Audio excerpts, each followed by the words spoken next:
सीबीआयने केली।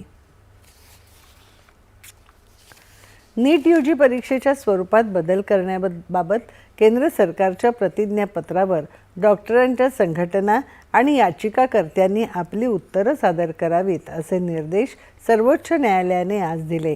या प्रतिज्ञापत्रात नीट यूजी परीक्षा लेखी पद्धतीऐवजी संगणकाधारित स्वरूपात घेण्याचा पर्याय विचाराधीन असल्याचं नमूद करण्यात आलं आहे।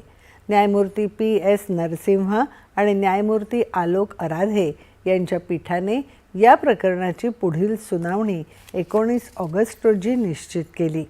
नीट यूजी परीक्षा संगणकाधारित पद्धतीने एकाच टप्प्यात किंवा JEE मेन्स आणि ॲडव्हान्स प्रमाणे 2 टप्प्यात घेण्याचा विचार सुरू असल्याचं सरकारने न्यायालयाला सांगितलं।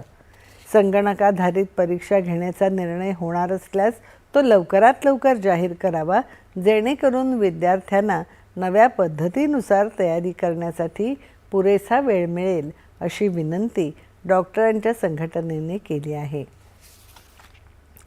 झारखंडमधील भरती परीक्षांमधील कथित